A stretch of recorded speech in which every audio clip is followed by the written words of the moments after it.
राधे राधे, जय श्री कृष्णा। दर्शकों, आज हम इस वीडियो को माध्यम बनाकर माघ मास स्नान के अंतिम 28वें दिन की कथा लेकर आए हैं। इससे पहले की कथा के वीडियो मैंने अपने चैनल पर डाल रखे हैं। उन सभी वीडियो की कथा को श्रवण कर आप माघ मास के स्नान के पुण्य फल के भागीदार बन सकते हो।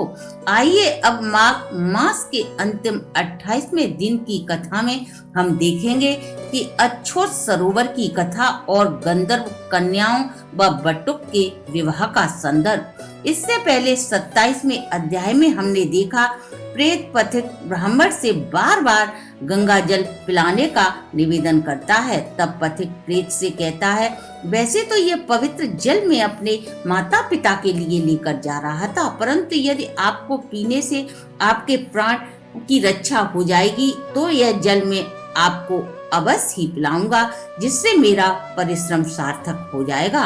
ऐसा कहकर वह पथिक प्रेत को जल पीने को दे देता है और वह जल प्रेम पूर्वक पीकर उस जल से अपने हाथों से अपने माथे पर मार्जन करता है। जैसे ही वह पवित्र गंगा यमुना के जल को प्रेत अपने माथे पर मार्जन करता है, उस अमृत तुल्य जल के प्रभाव से दिव्य देह धारण कर लेता है और स्वर्ग को चला गया। इधर वह पथिक गंगा जल की महिमा का गुणगान करते हुए अपने माता पिता के लिए पुनः जल लेने के लिए प्रयागराज प्रस्थान कर देता है। इस कथा को सुनाने के बाद वेद निधि के पुत्र जो प्रेत वन यातनाएं भोग रहा था और वे गंधर्व कन्याएं जो परस्पर शाप के कारण पिशाची बनी हुई थी, उन्हें प्रयाग के माघ स्नान की सलाह देते हैं। तब वे सब पवित्र प्रयाग स्नान के लिए प्रस्थान करते हैं। अब आगे के वृतांत में हम जानेंगे कि गुरु वशिष्ठ जी बोले, हे राजन दिलीप, ये सभी लोग सुख पूर्वक आकाश मार्ग से होते हुए उस पवित्र स्थान प्रयाग में पहुँचे जहाँ गंगा यमुना का संगम था। लोमेश ऋषि वेद निधि से बोले, इस संसार के सभी पापों को नष्ट करने वाले पवित्र तीर्थ प्रयागराज के दर्शन करो। यह त्रिवेणी पाप नाशक अग्नि का महाकुंड है। इसमें निरंतर अग्नि प्रदीप्त होती रहती है। यह तृप्त को प्राप्त हुई अग्नि सबको पुष्ट करती है। यहीं पर 33 करोड़ देवता संतुष्ट होकर आनंद पूर्वक इस माघ में स्नान करने के लिए यहाँ निवास करते हैं और स्वादिष्ट सोम धारा को पीते हैं। यहाँ पर त्रिशूलधारी नीलकंठ महादेव जी प्रकट हुए थे और यही देवताओं से सेवित अक्षय वट है। त्रेता युग से आज तक ज्यों का त्यों विद्यमान है। जिस वट वृक्ष की जड़ पाताल लोक तक जाती है। मृकंड ऋषि के पुत्र मार्कंडेय जी जब प्रलय के समय संपूर्ण संसार जलमग्न हो जाता है, तब वे भगवान के मुख में प्रवेश करते हैं। वे ही जनार्दन भगवान इसी वट के वृक्ष पर योग निद्रा लेते हैं। यही महादेव जी को अति प्रिय सुंदर सौम्य भागीरथी गंगा है, जिनकी सिद्ध योग सिद्धि के लिए सेवा और पूजा करते हैं। इनके स्नान करने से प्राणी के सभी मनोरथ सिद्ध हो जाते हैं। वहीं यह यमुना नदी है। भुक्ति और मुक्ति प्राप्त करने के लिए यहाँ सारे देश से प्राणी आते हैं और इसका जल पीकर मुक्त हो जाते हैं और गंगा यमुना के पवित्र संगम में स्नान बड़े ही भाग्य से प्राप्त होता है। इसमें स्नान करने से जन्म मरण के चक्कर से छूटकर प्राणी सदा के लिए मुक्त हो जाता है। सभी जीव जंतु ज्ञान बिना इस पवित्र स्थान पर स्नान कर मुक्त हो जाते हैं। यह देखकर ब्रह्मा जी ने यहाँ पर महायज्ञ करके सृष्टि रचने की सामर्थ्य प्राप्त की थी। एक समय इंद्र के शाप से उर्वशी स्वर्ग से निष्कासित हुई।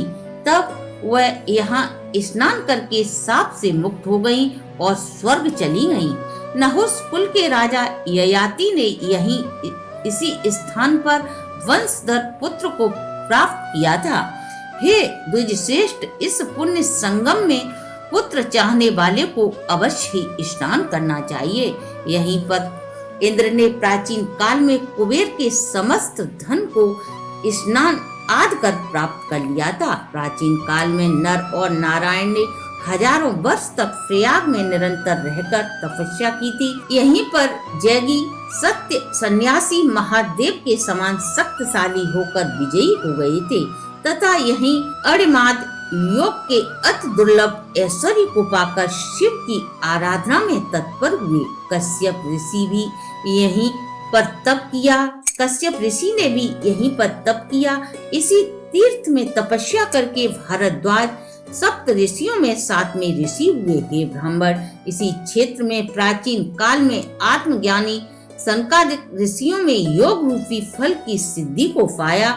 इस गंगा यमुना के संगम में स्नान करके समस्त प्राणी आकाश में तारा के रूप में प्राप्त होते हैं। इस समय मुक्ति को चाहने वाले तुम्हारे पुत्र बटुक और ये कन्याएं तुम सब मेरे कहने से इस गंगा यमुना के पवित्र संगम में स्नान करो। त्रिवेणी के जल से तुम्हारे पहले किए गए पाप नष्ट हो जाएंगे और इससे महाफल से संपूर्ण वैभव आपको प्राप्त हो जाएगा। ऋषि के ऐसे सत्य और उल्लंघन न करने वाले वचनों को सुनकर सभी उत्कंठित चित्त से गंगा स्नान करने में लग जाते हैं। संगम में स्नान करने मात्र से उनकी पिशाचता नष्ट हो जाती है और सभी अपने अपने पूर्व शरीर को प्राप्त हो जाते हैं। वेद निधि ने अपने पुत्र तथा दिव्य रूप वाली अति सुंदर कन्याओं को देखकर प्रसन्न चित्त होकर प्रीत पूर्वक लोमेश ऋषि को संतुष्ट किया और कहा, आपके अनुग्रह से ये सब बड़े पाप से मुक्त हुए हैं। हे ऋषि श्रेष्ठ, अब इन बालकों के योग्य धर्म को बताइए। तब लोमेश ऋषि बोले, इस युवा कुमार ने वेदों का अध्ययन समाप्त कर लिया है, अतः मैं प्रीत पूर्वक कहता हूँ इन अनुराग करने वाली कन्याओं का पार ग्रहण करें।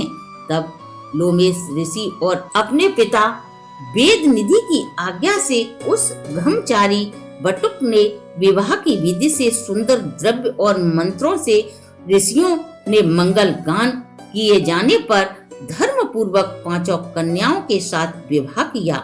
इन कन्याओं के पूर्व मनोरथ माघ स्नान कर सफल हुए।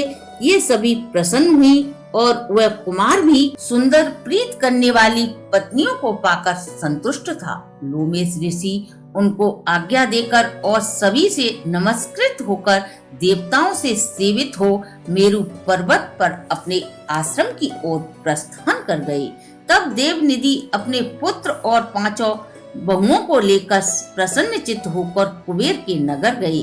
धर्म से वंचित पिता का द्रोह करने वाला, गुरु की पत्नी में रत कन्याओं की बिक्री करने वाला विष्णु तथा ब्राह्मण से द्रोह करने वाला मनुष्य भी इस पवित्र कथा को सुनकर शुद्धि को प्राप्त होता है। यह प्रयागराज तीर्थ मनचाहा और मोक्ष देने वाला अति गोपनीय तीर्थ है। जो श्रद्धावान मनुष्य न हो उससे यह कथा गुप्त रखनी चाहिए। हे सूत जी के पुत्र, यह कथा कभी भी नास्तिकों से नहीं कहनी चाहिए। जो भी व्यक्ति इस परम पुण्यदायी कथा को सुनता या सुनाता है वही ब्रह्मा विष्णु शंकर और ब्राह्मण है। वही विष्णु के लोक को प्राप्त करता है। वह धन्य है जो बुरे सपनों का नाश करने वाली है। इस महात्म्य को सुनकर सुनाने वाले का पूजन करें। गौ भूमि स्वर्ण दान करने से श्री हरि प्रसन्न होते हैं। जो इस दिव्य महात्म्य को सुनता या सुनाता है वह सभी पापों से छूटकर विष्णु लोक को जाता है और उनकी सभी मनोकामनाएं पूर्ण होती हैं। वह सुरलोक को विजय प्राप्त कर लेता है जो धर्महीन के लिए दुर्लभ है। इस पवित्र महात्म्य को ब्रह्मा जी ने वशिष्ठ मुनि से कहा, फिर दत्तात्रेय जी से कहा। इसके बाद गुरु वशिष्ठ जी ने राजा दिलीप से कहा। मैंने यह कार्तवीर को सुनाया।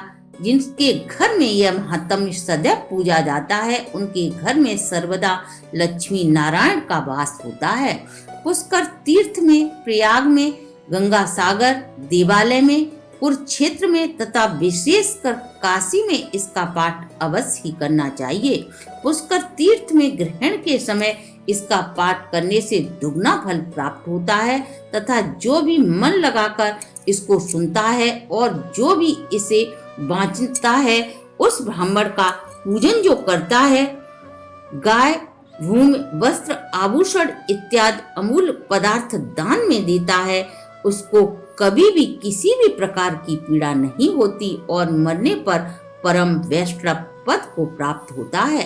इसके साथ ही संपूर्ण माघ मास के अंतिम दिन के अध्याय की परम पुण्यदायिनी स्नान कथा यहीं समाप्त होती है।